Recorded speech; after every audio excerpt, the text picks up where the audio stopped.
Channel का प्रयास रहता है कि भारत के विद्वान, संत, कथा प्रवक्ता जब भी यहाँ पधारें, जब भी यहाँ उनका पदार्पण हो, तो उनके श्रीमुख से कुछ हमारी सुलझी हुई बातों का उत्तर मिल सके, हमारे मन में चल रहे तमाम प्रश्नों के मंथन को दूर कर सकें और हमें सही मार्गदर्शन दे सकें।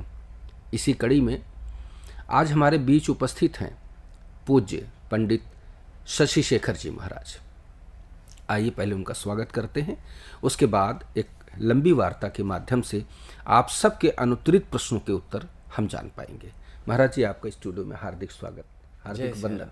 महाराज जी, आपका पदार्पण हुआ हमारे ऑफिस में, ये हमारे लिए सौभाग्य की बात है। बहुत बहुत समय से था कि आपका आना हो और आपके श्रीमुख से हम वो सारी बातें सुन पाएँ जिन बातों को, जिन उत्तरों को जानने के लिए लोग बेचैन रहते हैं, परेशान रहते हैं। तो हमने कुछ प्रश्न लिखे हुए हैं महाराज जी, उन प्रश्नों को हम एक एक करके आपसे पूछ लेते हैं। तो दर्शकों, सावधान हो जाइए, अपने सभी प्रश्नों के उत्तर जो आपके मन में चल रहे हैं, आपको लगता है कि ये प्रश्न पूछना चाहिए, बहुत सारे ऐसे प्रश्न होते हैं, उन सारे प्रश्नों के उत्तर आज हम महाराज जी से जान पाएंगे। महाराज जी, प्रारंभ करते हैं कि धर्म क्या है? धर्म,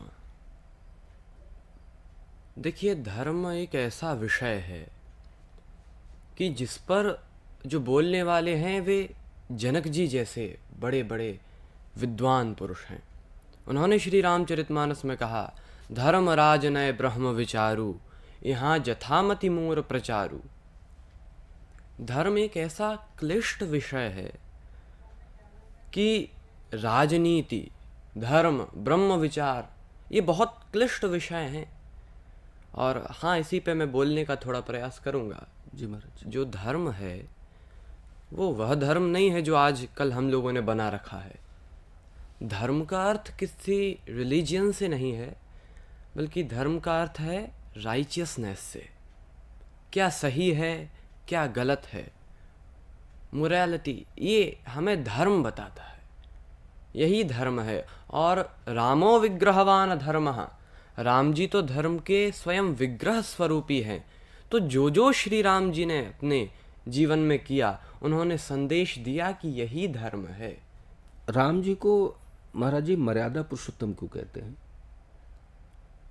वो इसीलिए क्योंकि उन्होंने अपना जो जीवन है वो मर्यादा के साथ, मर्यादा में रहकर सारे काम उन्होंने किए। हर एक नियम का पालन, प्रातःकाल उठ के रघुनाथा, मातु पिता गुरु ना वही माथा, रामो दुदिर न भाषते। ये श्री राम जी के कर्म हैं कि वे मर्यादा का हर समय ध्यान रखते हैं। इसीलिए जो उनका अवतार है वो मर्यादा स्वरूपी अवतार है। एक अवतार है श्री कृष्ण का, तो उन्होंने फिर मर्यादा का ध्यान नहीं रखा। उनका अवतार प्रेम स्वरूपी है। उन्होंने वो सारी लीलाएं की, लेकिन श्री राम जी मर्यादा में रहकर कार्य करते हैं। इसीलिए उनका जो जन्म है, अवतार है, वो मर्यादा पुरुषोत्तम कहलाता है। अगर उसको हम और विस्तृत समझना चाहें तो कैसे महाराज जी? जैसे कई बार तो कन्फ्यूजन भी होते हैं भक्तों को कि राम जी मर्यादा पुरुषोत्तम, जबकि श्री राम जी ने कहीं कहीं ऐसे कार्य किए। जब शूर्पणखा लक्ष्मण जी के पास, राम जी के पास, श्री सीता जी के पास आई, तो उसने श्री राम जी से कहा, तुम सम पुरुष न मो सम नारी, यह संजोग विधि रचा बिचारी। तो श्री राम जी ऐसी स्थिति में करते क्या हैं? बोले, आहई कुंवार मोर लघु भ्राता। शूर्पणखा, हमारे पास नहीं, तुम हमारे छोटे भाई के पास चली जाओ, हमारा छोटा भाई कुंवारा है। आहई कुंवार, जबकि लक्ष्मण जी का तो विवाह हो चुका है। तो ऐसे समय पर तो ऐसा लगता है कि ये मर्यादा पुरुषोत्तम, रामो दुदिर न भाषते, राम दो बातें नहीं कहते। और यहाँ पर श्री राम जी कहते हैं कि आहई कुंवार मोर लघु भ्राता। अच्छा, एक बड़ा भाई छोटे भाई के संग ऐसा मजाक करे, तो समझ में नहीं आता, लेकिन राम जी का अवतार जो है मर्यादा पुरुषोत्तम का है, वे नीति को संग में लेकर चल रहे हैं। तो नीति क्या है? का सठे साठ्यम समाचरित, जैसे को तैसा। सूर्पनखा कहती है ताते अब लगी रही कुंवारी, मैं भी कुंवारी हूँ, जबकि सूर्पनखा कुंवारी नहीं है, पति का नाम है विद्वज्जिह्वा, लेकिन फिर भी वो झूठ बोल रही है। तो श्री राम जी ने नीति का पालन करते हुए कहा कि सूर्पनखा जैसे तुम कुंवारी हो, ठीक वैसे ही हमारा भाई कुंवारा है, मतलब ना तुम कुंवारी हो ना मेरा भाई कुंवारा है। तो ऐसे श्री राम जी गूढ़ प्रगाढ़ चीज़ों का भी राजनीति का पालन करते हुए जगह जगह जाते हैं, और उनका अवतार मर्यादा पुरुषोत्तम इसीलिए कहलाता है। महाराज जी, धर्म ये है तो अध्यात्म क्या है? अध्यात्म, और ये प्रश्न आता है जो कि गीता के 8वें अध्याय में एक बड़ा सुंदर प्रश्न अर्जुन ने भगवान श्री कृष्ण से किया। किम तद ब्रह्म किम अध्यात्मं किं कर्म पुरुषोत्तम। हे अर्जुन ने कहा, हे प्रभु, अध्यात्म क्या है? तो भगवान श्री कृष्ण उसी अध्याय में कहते हैं ओम इत्येकाक्षरम ब्रह्म, कि मेरी भक्ति करना आदि यही अध्यात्म है। अनन्याश्चिन्तयन्तो माम ये जनाः पर्युपासते तेषां नित्याभियुक्तानां योग क्षेमं वहाम्यहम्। अध्यात्म का अर्थ है भगवान की भक्ति, द डिवोशन। और अध्यात्म वो नहीं जो हम लोगों ने बना रखा है, जैसे कई अंधविश्वास आ जाते हैं अध्यात्म में। धर्म में अंधविश्वास आना स्वाभाविक है, लेकिन जो भी व्यक्ति ऐसे धर्म ग्रंथों का पाठ करता होगा, गीता रामायण आदि, वो आराम से समझ जाएगा कि क्या अध्यात्म है और क्या अनध्यात्म है, क्या अध्यात्म नहीं है। इसीलिए मैं सब लोगों से, जो भी साधना चैनल के माध्यम से हमें देख पा रहे हैं, उनसे कहूँगा कि कम से कम गीता, श्रीमद् भगवद गीता, श्री रामचरितमानस, श्री रामायण, इनका हम पाठ अवश्य करें, इनको हम समझें अवश्य। वरना जो अध्यात्म नहीं भी है, हम उसे अध्यात्म मान लेंगे। इसीलिए ऐसे धर्म ग्रंथों को समझना अत्यावश्यक है हम सभी के द्वारा।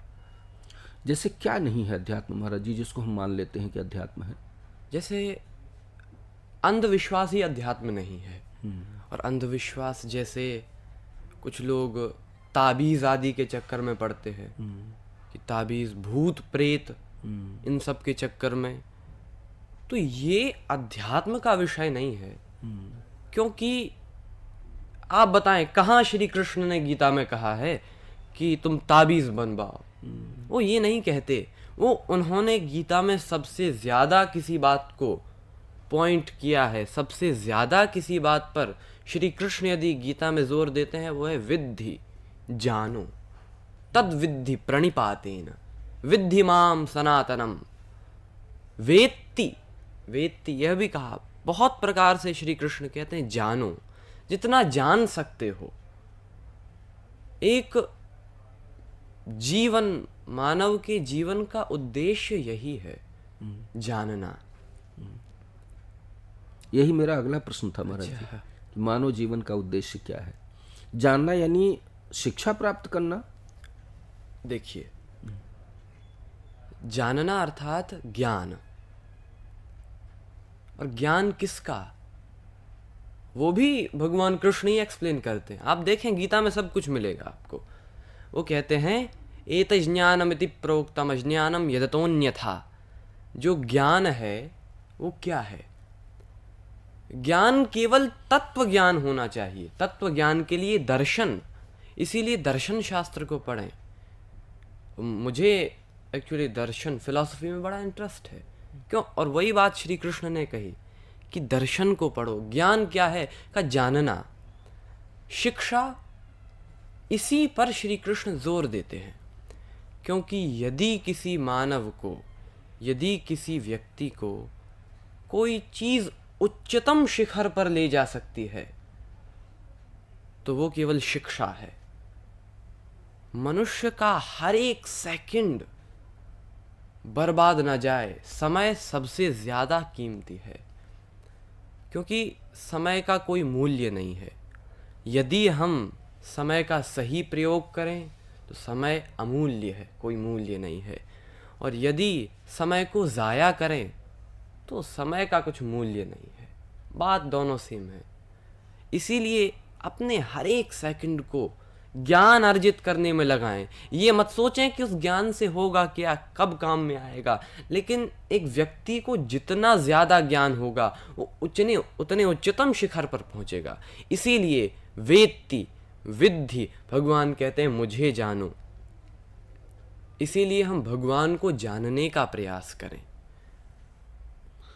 महाराज जी, आपकी इतनी छोटी सी आयु है और इतनी इतनी अच्छी, इतनी बड़ी बड़ी बातें आप कर रहे हैं, सुन करके आश्चर्य हो रहा है महाराज जी।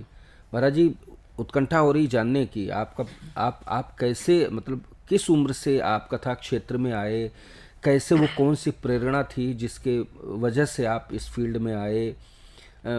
आपकी आयु शायद 14 वर्ष है महाराज जी। तो इतना अध्ययन आपने कैसे कर लिया? थोड़ा सा अपनी यात्रा के बारे में बताइए ना महाराज जी। जब मैं 5 वर्ष का था, तो अभी भी मुझे याद है, हमारी एक छोटी सी गौशाला है और उस गौशाला में हमारी नंदनी नाम की गाय ने एक बछिया को जन्म दिया। उसका नाम था गंगा, और मेरी गंगा के संग बहुत अच्छी मित्रता थी। मतलब ऐसी कि उस समय मेरे पिताजी हमें सिखाया करते थे, कथा सुनाया करते थे। तो जो भी मैं कथा सुनता, मैं जाकर गंगा को सुनाता, और चूँकि भगवान की कृपा से याद भी हो जाता जो सुनता, और गंगा को सुनाता तो वो बड़े मन से सुनती भी। और बस सुनाते सुनाते ही प्रभु की कृपा हुई और प्रेरणा मिल गई। मतलब ऐसा कुछ नहीं रहा कि आपको कथा प्रवक्ता ही बनना है, मतलब अनएक्सपेक्टेड ही सब कुछ हुआ? हाँ हाँ, बिल्कुल। पिताजी आपके नहीं हैं अब? जी। लगभग कितनी कथाएं हो गई हैं महाराज जी आपकी?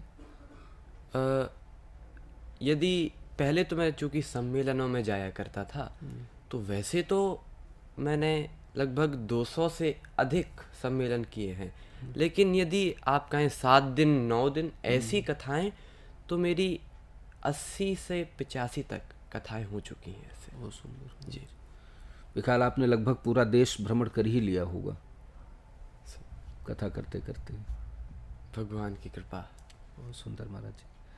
तो अब आगे का क्या है महाराज जी? कैसे आप सोचते हैं कि आगे क्या करना चाहिए, या आपको कैसा लग रहा है? आप एज कथा प्रवक्ता आपको कैसा महसूस होता है, कैसा लग रहा है आपको? मैं बहुत आनंदित महसूस करता हूँ कि मैं लोगों तक भगवान की कथा को पहुँचा पा रहा हूँ। लोगों में जो सही संदेश है वो दे पा रहा हूँ। तो मुझे तो लगता है कि ये एक समाज सेवा है। कथा सुनाना भी एक समाज सेवा का कार्य है, क्योंकि आप लोगों के भ्रमों को दूर करते हो, लोगों के अंधविश्वासों को दूर करते हो। इसीलिए मैं समझता हूँ कि भगवान ने मुझे इस कार्य के लिए चुना, ये उन्हीं की कृपा है। महाराज जी, एक चीज़ और, चूँकि थोड़ा सा आपकी कथा मैंने सुनी है, सभी की कथाएं सुनते हैं हम लोग, तो आपकी कथा में कथा के अलावा और बातें बहुत मैंने कहीं सुनी नहीं। आजकल कथा प्रवक्ता कथाओं के साथ साथ तमाम सामाजिक मुद्दों पर बहुत बात करने लगे हैं। सास क्या है, बहू क्या है, ये क्या है, भाई क्या है, रिश्ते क्या हैं, सामाजिक ताने बाने क्या है, कैसे रहना है, कैसे नहीं रहना है, ये न करें, वो करें, ऐसे करें। तो क्या ये सब भी कथा में समाहित करके, मतलब ये कि एक, आपको क्या लगता है कथा प्रवक्ता कैसा हो? एक व्यासपीठ की क्या मर्यादा है? किस तरह से लोगों को सही दिशा देने का ये कार्य है, तो इसको कैसे किया जाए और कैसे न, क्या गलत क्या है? नहीं, अच्छा है जो लोग सामाजिक मुद्दों पर बात कर रहे हैं, लेकिन हम उन मुद्दों पर इतनी बातें करें कि फिर कथा को एकदम गौड़ कर दें, कथा फिर शेष ही ना बचे, तो वो बात नहीं होनी चाहिए। जो मेन मोटिव है वो तो कथा ही रहनी चाहिए। हाँ, उसमें जैसे श्री राम जी ने भी कुछ सामाजिकता के उपदेश दिए, माता पिता को सवेरे से उठकर प्रणाम करें, माता पिता गुरुदेव के चरणों में प्रणाम करें, प्रातःकाल उठ के रघुनाथा मातु पिता गुरु ना वही माथा, सवेरे से नहाएं, प्रात नहाई चले रघुराई। कुछ लोग सवेरे से खाते हैं नहाते नहीं हैं। तुलसीदास जी लिखते हैं प्रात नहाई चले रघुराई, ये थोड़ा ही लिखते प्रात ही खाई चले रघुराई। तो पहले स्नान होने चाहिए, माता पिता गुरुदेव को प्रणाम करें और फिर अपनी नित्य क्रिया जो भी। महाराज जी, कथा श्रवण का वैसे कोई लाभ है, मतलब सांसारिक लाभ भी है या आध्यात्मिक लाभ ही है? देखिए, कथा श्रवण का जैसे ज्ञान है, ज्ञान से मैं आपसे पूछूं क्या आध्यात्मिक लाभ ही है या सांसारिक लाभ भी है? दोनों है। अच्छा, बस बिल्कुल वैसे ही कथा श्रवण से भी आपका जो सांसारिक लाभ है वो ये है कि आपको ज्ञान मिलेगा सामाजिकता का, और बहुत अच्छी अच्छी बातें जो कि कथा में बताई गई हैं। लेकिन हम बात करें कि कथा का उद्देश्य क्या है, तो वो यही है कि आपके आध्यात्मिक मार्ग को सुधारा जाए, किस प्रकार से आप भगवान की भक्ति करें, वो कैसे आपका मार्ग दृढ़ हो जाए। कथा का मकसद वही है, लेकिन हाँ, उससे आपको सांसारिक लाभ भी बिल्कुल होंगे। लेकिन फिर हम यह ना सोचें कि कथा को केवल हम सांसारिक लाभ के लिए सुने, कथा को हमें वैसे आध्यात्मिक लाभ के लिए ही सुनना चाहिए। महाराज जी, कथा जो लोग सुनते हैं क्या उसके कुछ नियम भी हैं, और कथा जो लोग कहते हैं उनके कुछ नियम भी हैं? जी बिल्कुल। कथा सुनना और कहना दोनों ही बहुत कठिन विषय है। पहले कथा कहना बड़ा कठिन विषय, और कहने से भी कठिन है सुनना, क्योंकि आजकल ज़माना ऐसा है कि कोई सुनना नहीं चाहता, सब सुनाने में लगे हैं। वो बात उस समय की जब भगवान श्री राम, निषाद राज जी, श्री सीता जी और लक्ष्मण जी भरद्वाज जी के आश्रम में थे, और राम जी ने कहा महाराज हम किस रास्ते से जाएं, नाथ कहिए हम कहीं मग जाहीं। तो भरद्वाज जी ने कहा कि अरे कोई इन्हें रास्ता दिखाने आ जाओ। तो सुनी मन मुदित 50 आए, 50 लोग आ गए रास्ता बताने के लिए। अब आप गौर करें, चलने वाले हैं 4, बताने वाले हैं 50। क्या होगी उन 4 की दशा यदि बताने वाले 50 हों? सब कहें यहाँ चलो यहाँ चलो। चलो ये तो राम जी के समय की कथा, कम से कम 4 चलने वाले तो थे। आजकल चलने वाला कोई बचा ही नहीं, सब बता रहे हैं। कोई व्यक्ति कोई काम शुरू करे तो एक व्यक्ति आ जाता, ऐसा करो, तो दूसरा। तो चैन आए तो कैसे आए किसी दीवाने को, एक जाता है तो 10 आते हैं समझाने को। बात ये है कि सब बता रहे हैं, इसीलिए पहले तो हम सुनना बहुत बड़ी कला है। श्रुति, हम सुने, श्रुत्वा, कृष्ण कहते हैं सुनो सुनो श्रुत्वाप्येनं वेद न चैव कश्चित्। तो कथा, आपका जैसा प्रश्न था, जो कथा सुने और जो कथा कहे, उसके नियम यही है कि भवानी शंकरौ वंदे श्रद्धा विश्वास रूपिणौ याभ्याम बिना न पश्यन्ति सिद्धाः स्वान्तस्थमीश्वरम्। जो कथा सुने उसमें श्रद्धा होनी चाहिए, और जो कथा कहे उसमें विश्वास होना चाहिए। कथा कहने वाले को यह विश्वास कि हम जो कह रहे हैं उस पर उसे विश्वास होना चाहिए, और श्रद्धा उसे होनी चाहिए जो कथा सुन रहा है, कि जिससे हम सुन रहे हैं वो कोई बहुत भगवान की कृपा ही है जो हमें सुनने मिल रहा है, क्योंकि श्रद्धावान लभते ज्ञानम। किसी में श्रद्धा ना हो तो ज्ञान मिल नहीं सकता। तो ये कुछ नियम है। महाराज जी, आजकल तो अयोध्या जी का मुद्दा है इसमें। जी राम जी आ रहे हैं, बिल्कुल। तो आप भी जाएंगे?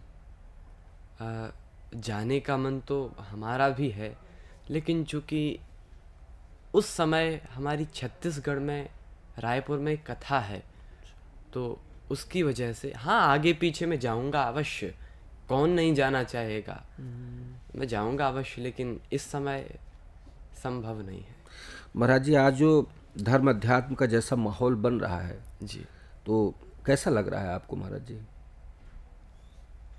ये बहुत ही अच्छी चीज़ हो रही है, चूँकि ज़माने में जहाँ पर सोशल मीडिया आदि है, इससे लोगों तक संदेश बड़ी आसानी से पहुँचाए जा सकते हैं। जो धर्म का माहौल है, इससे जो देश होगा वो धार्मिक बनेगा, प्रगति करे, लेकिन हाँ, अपनी जड़ों को न भूले जो व्यक्ति, वही व्यक्ति सर्वोपरि हो सकता है। और यदि भारत ज्ञान के संग प्रगति करता जाएगा और अध्यात्म के संग आध्यात्मिक मार्ग में भी यदि प्रगति करेगा, तो निश्चित रूप से भारत विश्व गुरु अवश्य बनेगा। वो दिन दूर नहीं जब हम फिर से भारत को विश्व गुरु के रूप में देखेंगे। बिल्कुल महाराज जी। मंदिर बन रहा है महाराज जी, तो कुछ आपके श्रीमुख से कोई भगवान का कोई भजन ऐसा कुछ अगर कुछ गुनगुना देते तो बड़ा प्यारा लगता है। आना रे आई रहे रघुनंदन, सजवा दो द्वार द्वार, स्वर्ण कलश रखवा दो, बंधवा दो बंधनवार। आई रहे रघुनंदन, सजवा दो द्वार द्वार, स्वर्ण कलश रखवा दो, बंधवा दो बंधनवार।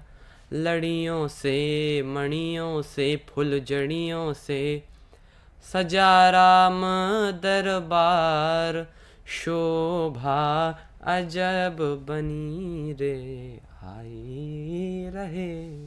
बहुत सुंदर महाराज जी, बहुत ही। तो आपकी आवाज़ भी बहुत प्यारी है महाराज जी। जितनी अच्छी कथा है उतनी ही प्यारी आपकी बहुत मधुर आवाज़ है। बहुत ही अच्छा लगता है महाराज जी। आपको देखता हूँ तो इतना प्यारा लगता है। बताइए, इतनी छोटी सी आयु है आपकी, मात्र 14 वर्ष के हैं आप, और जिस विद्वतापूर्ण आपकी, जिस लेवल पे आपकी कथा चल रही है, मैं तो समझता हूँ कि भारत के जितने भी विद्वान और संत और कथा प्रवक्ता होंगे सभी आपको बड़ा प्रेम करते होंगे। किनका सबसे ज़्यादा प्रेम आपको मिलता है? ऐसे तो सभी जितने संतों से मैं मिला हूँ, सभी का बहुत प्रेम मुझे मिला है। सबसे पहले तो मेरे सद्गुरुदेव भगवान ब्रह्मलोकवासी अब तो हो गए हैं, उनका मुझे बड़ा प्रेम मिला।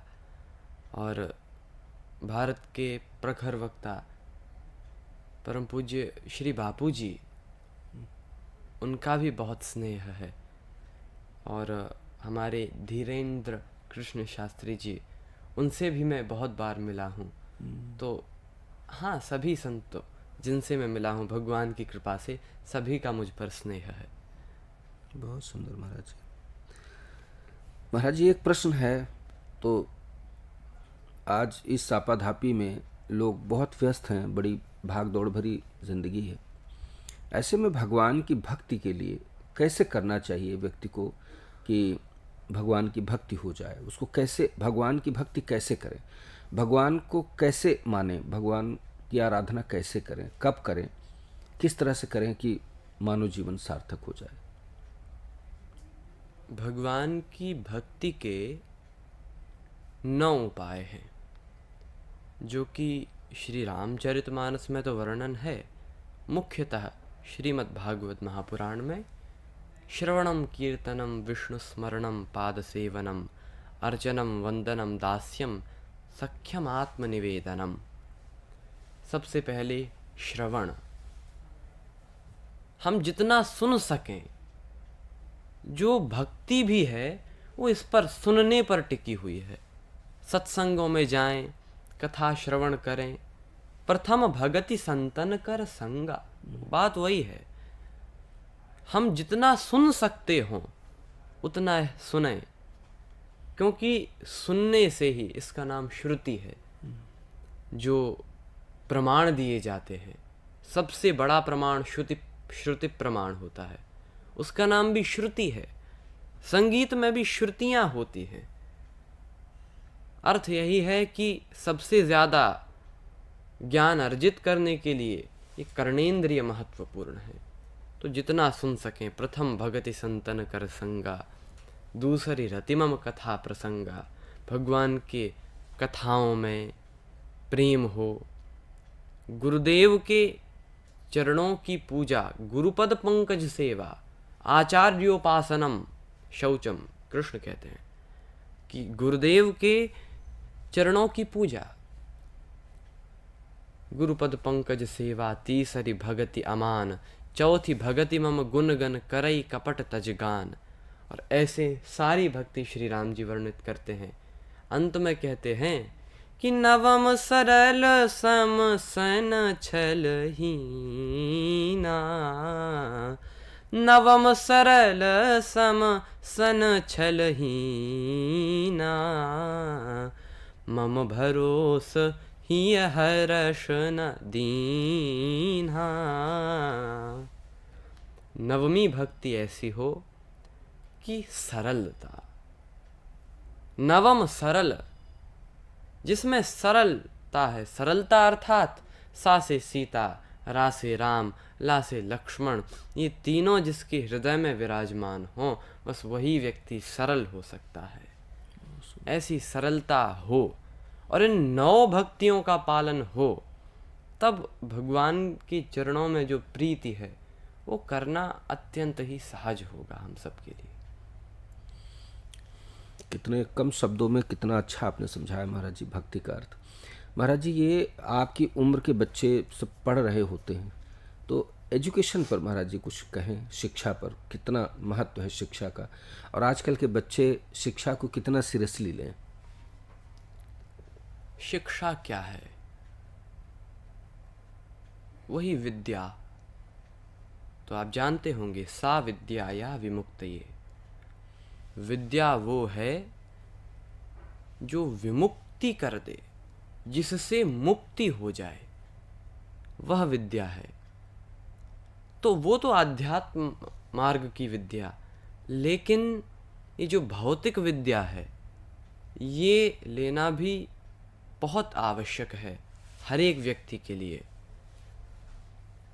और एक बात उन सभी बच्चों के लिए जो हमारी ही उम्र के हैं, कि अपना जो समय है, समय सबसे ज़्यादा कीमती है।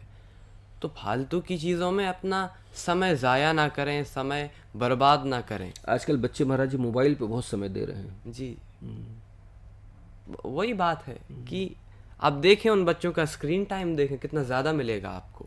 और उतना ही समय यदि हम कुछ नई चीज़ सीखने में, कोई नई स्किल सीखने में लगा दें, तो वो पूरी ज़िंदगी काम आएगी। 2 सेकंड की जो इंस्टाग्राम रील्स हो गई, यूट्यूब शॉर्ट्स हो गए, उसमें स्क्रॉल करते करते उससे कुछ फ़ायदा तो होने नहीं वाला। इसलिए समय सबसे ज़्यादा महत्वपूर्ण चीज़ है। तो अपने समय को गंवाएं ना, व्यर्थ ना करें। समय का सदुपयोग अवश्य करना चाहिए, और वो भी कोई चीज़ नई सीखने में, ज्ञान अर्जित करने में हम समय का सदुपयोग करें। महाराज जी, आप कथा के अलावा अपने समय का सदुपयोग कैसे करते हैं, और क्या क्या करते हैं आप? मैं भी कुछ समय मोबाइल चलाता हूँ माइंड फ्रेश करने के लिए।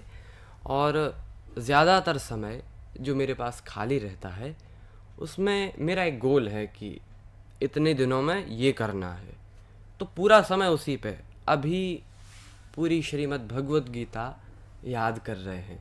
तो अभी के समय तो श्रीमद् भगवत गीता पर ही हमारा ज़्यादातर समय जा रहा है, और इसके बाद और कोई ग्रंथ ऐसा करेंगे। तो कितना समय हो गया महाराज जी आपको भगवद गीता पढ़ते, याद करते? 2 महीने हो गए। 2 महीने। क्या लगता है अभी कितना समय और लगेगा? बस अब ज़्यादा से ज़्यादा 1 महीना और लगेगा, पूरी याद हो जाएगी। बताइए, 3 महीने में पूरी भगवद गीता याद, क्या बात है महाराज जी। और अच्छा लगा महाराज जी।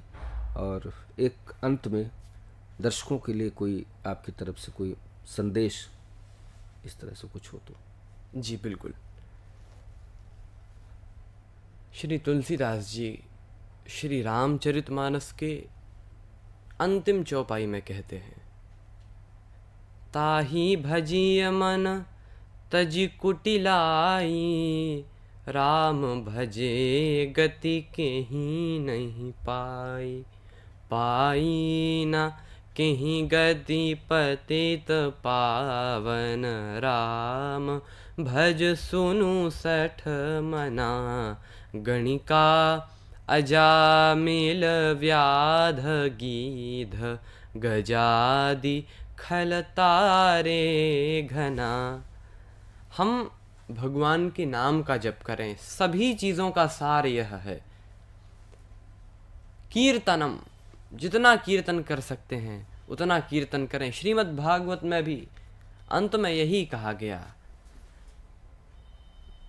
कि नाम स्मरण करें, नाम संकीर्तनम यस्य सर्व पाप प्रनाशनम। और इसीलिए हम सभी लोग आइए, जय सिया राम, जय जय सिया राम, जय सिया राम, जय जय सिया राम, जय सिया राम, जय जय सिया राम, जय सिया राम, जय जय सिया राम, जय सिया राम, जय जय सिया राम, जय सिया राम, जय जय सिया राम, जय जय सिया राम। बोलिए सियावर रामचंद्र की जय। आप आए महाराज जी, बहुत अच्छा लगा, और प्रार्थना है आप यूं ही आते रहें और ऐसे ही लोगों के प्रश्नों के उत्तर देते रहें। आपका प्रेम यूं ही बना रहे। बिल्कुल। और साधना चैनल पर आपकी कथाएं चलें, यही आपसे प्रार्थना है। दर्शकों, आज की इस कड़ी में आपको बहुत अच्छा लगा होगा। हमारे छोटे से बाल व्यास पंडित शशि शेखर जी महाराज के श्रीमुख से उनके द्वारा बताई गई बातें आशा है आपको बहुत पसंद आई होंगी, बहुत प्रिय लगी होंगी। आप यूं ही साधना चैनल के साथ जुड़े रहें और देखते रहें साधना चैनल। नमस्कार।